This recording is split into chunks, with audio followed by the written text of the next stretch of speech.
Hi ಎಲ್ಲರಿಗೂ ಮತ್ತೊಮ್ಮೆ ನಿಮಗೆಲ್ಲರಿಗೂ ನನ್ನ ವಿಡಿಯೋಗೆ ಮತ್ತು ನನ್ನ ಚಾನೆಲ್ಗೆ ಸ್ವಾಗತ. ನಾನು ಝೀನಾ ಮಾರ್ಟಿಸ್. ಫ್ರೆಂಡ್ಸ್, ಈ ಕಲ್ಲನ್ನು ನೀವು ನೋಡಿದ್ದೀರಾ? ಇದು ರುಬ್ಬುವ ಕಲ್ಲು. ಇದು ಹಿಂದಿನ ಕಾಲದಲ್ಲಿ ನಾವು ಅಂದರೆ ಒಂದು 25 ಇಯರ್ಸ್ ಮುಂಚೆ ನಾವು ಇದೇ ಕಲ್ಲನ್ನು ಯೂಸ್ ಮಾಡ್ತಿದ್ದೆವು. ಎಲ್ಲದಕ್ಕೂ ಇದೇ ಕಲ್ಲು, ಅಕ್ಕಿ ರುಬ್ಬುವುದಕ್ಕೆ, ಮಸಾಲ ರುಬ್ಬುವುದಕ್ಕೆ, ಇನ್ನೇನೋ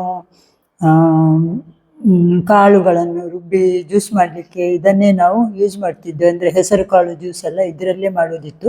ಬಟ್ ಈಗಿನ ಅವಸರದ ಲೈಫಲ್ಲಿ ನಾವು ಇದನ್ನು ಇವಾಗ ಯೂಸ್ ಮಾಡೋದು ತುಂಬ ಕಡಿಮೆ.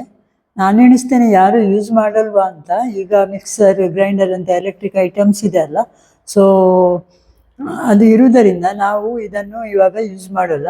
ನಾನು ಇವಾಗ ಇದನ್ನೇ ಯೂಸ್ ಮಾಡೋದು ಊರಿಗೆ ಬಂದರೆ. ಅಂದರೆ ನನಗೇನು ಕೆಲಸ ಇಲ್ಲಲ್ಲ, ಹೇಗೆ ನಾನು ಯೂಸ್ ಮಾಡ್ತೇನೆ ಅಂತ ನಿಮಗೆಲ್ಲ ನಾನು ಇವಾಗ ಹೇಳಿಕೊಡ್ತೇನೆ. ನೋಡಿ, ನಾನು ಫಸ್ಟಿಗೆ ಒಳ್ಳೆ ಮಾಡಿ ಇದನ್ನು ತೊಳಿತೇನೆ. ಯಾಕಂದರೆ ಇದರಲ್ಲಿ ಕೆಲವೊಮ್ಮೆ ಕ್ರಿಮಿಕೀಟಗಳೆಲ್ಲ ಬಂದು ಕೂತ್ಕೊಳ್ತವೆ. ಡೈಲಿ ಯೂಸ್ ಮಾಡಿದರೆ ಪರವಾಗಿಲ್ಲ, ಒಮ್ಮೊಮ್ಮೆ ಯೂಸ್ ಮಾಡಿದರೆ ಒಳ್ಳೆ ಮಾಡಿ ತೊಳಿಬೇಕು. ನಾನು ಡೈಲಿ ಯೂಸ್ ಮಾಡ್ತೇನೆ ಈಗ ಊರಿಗೆ ಬಂದರೆ. ಮತ್ತು ಮುಚ್ಚಿ ಇಡುವುದು. ಮತ್ತು ಅದಕ್ಕೆ ನಾನು ಇವಾಗ ನೆನೆಸಿಟ್ಟ ಅಕ್ಕಿಯನ್ನು ಹಾಕ್ತೇನೆ ನೀರು ದೋಸೆ ಮಾಡಲಿಕ್ಕೆ. ನೋಡಿ, ಈ ಥರ ಅಕ್ಕಿ ಹಾಕಿದ ಮೇಲೆ ಅದಕ್ಕೆ ಎಷ್ಟು ಬೇಕು ನೋಡಿ ಅಷ್ಟು ನೀರನ್ನು ಹಾಕಿ ನಾವು ಇದನ್ನು ಇವಾಗ ರುಬ್ಬಬೇಕು. ಇದರಲ್ಲಿ ರುಬ್ಬುವುದಕ್ಕೆ ನಮಗೆ ಕರೆಂಟ್ ಕೂಡ ಬೇಕಿಲ್ಲ, ಏನಿಲ್ಲ. ನಮ್ಮ ಕೈಗಳಿಗೆ ಮತ್ತು ಭುಜಗಳಿಗೆ ಒಳ್ಳೆ ಎಕ್ಸಸೈಸ್. ನೋಡಿ, ನಾನು ಇವಾಗ ಈ ಥರ ರುಬ್ತೇನೆ. ನಾನು ಅದು ಪ್ರಾಪರ್ಲಿ ಮೇಲೆ ಬರಲಿಲ್ಲ ಅಂತ ಅದರಿಂದ ಹೊರಗಡೆ ತೆಗೆದು ಪುನಃ ಇವಾಗ ಸೈಡಿಗೆ ತಳ್ಳಿ ರುಬ್ತಾ ಇದ್ದೇನೆ. ಹೀಗೆ ಮಾಡಿದರೆ ಇನ್ನೂ ಸಹ ಬೇಗ ಆಗ್ತದೆ. ಹೀಗೆ ಮಾಡ್ತಾ ಮಾಡ್ತಾ ನಾನು ಒಂದು 20 ಮಿನಿಟ್ಸಲ್ಲಿ ನನ್ನ ಅಕ್ಕಿ ಒಳ್ಳೆ ಗ್ರೈಂಡ್ ಆಯಿತು. ನನಗೆ ತುಂಬ ಇಷ್ಟ ಇದರಲ್ಲಿ ಗ್ರೈಂಡ್ ಮಾಡಿದ ಅಕ್ಕಿ ಮತ್ತು ಗ್ರೈಂಡ್ ಮಾಡಿದ ಮಸಾಲ ಹಾಕಿ ಮಾಡಿದ ಪಲ್ಯ ಎಲ್ಲ ತುಂಬ ರುಚಿ ಆಗ್ತದೆ. ಯಾಕೆಂದರೆ ಗ್ರೈಂಡರಲ್ಲಿ ಬಿಸಿಯಾಗಿ ಅದು ತುಂಡು ತುಂಡಾಗುವುದಲ್ಲ, ಇದರಲ್ಲಿ ಒಳ್ಳೆ ನುಣ್ಣಗಾಗಿ ರುಬ್ತದೆ. ಸೊ ಹೀಗೆ ಮಾಡುತ್ತಾ ನಂದು ನೀರು ದೋಸೆಯ ಹಿಟ್ಟಾಯ್ತು, ಇದೆಲ್ಲ ಅದು ರೆಡಿ ಆಯಿತು ನೋಡಿ.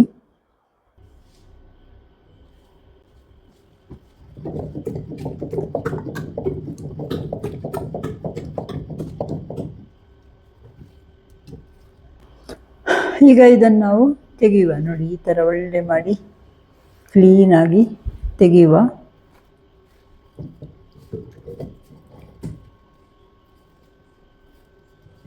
ಇದರ ಮೇಲೆ ಇದು ಗ್ರೈಂಡ್ ಮಾಡುವಾಗ ಕುತ್ಕೊಳ್ಳಿಕ್ಕೆ ಕೂಡ ಅಷ್ಟೇ ಎತ್ತರದ ಒಂದು ಚಿಕ್ಕ ಸ್ಟೂಲ್ ಇಟ್ಕೊಳ್ಳಿ.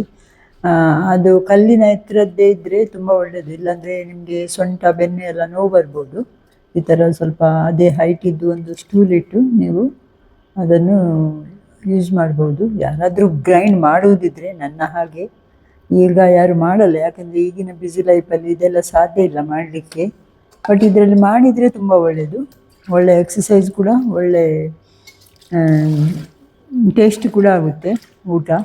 ನೋಡಿ, ಈ ಥರ ತೊಳೆದು ಅದರ ನೀರನ್ನು ನೀವು ಬೇಕಾದರೆ ಯೂಸ್ ಮಾಡ್ಬೋದು, ಇಲ್ಲಾದರೆ ಹೊರಗಡೆ ಚೆಲ್ಬೋದು. ನಾನು ಮಾತ್ರ ಇದು ನೀರನ್ನು ನನಗೆ ನೀರು ದೋಸೆ ಮಾಡಲಿಕ್ಕೆಲ್ಲ ಈ ನೀರನ್ನು ನಾನು ಯೂಸ್ ಮಾಡ್ತೇನೆ. ಮತ್ತು ಒಳ್ಳೆ ಮಾಡಿ ತೊಳೆದು ಪುನಃ ಒಮ್ಮೆ ಅದನ್ನು ಕ್ಲೀನಾಗಿ ಮುಚ್ಚಿಡ್ತೇನೆ.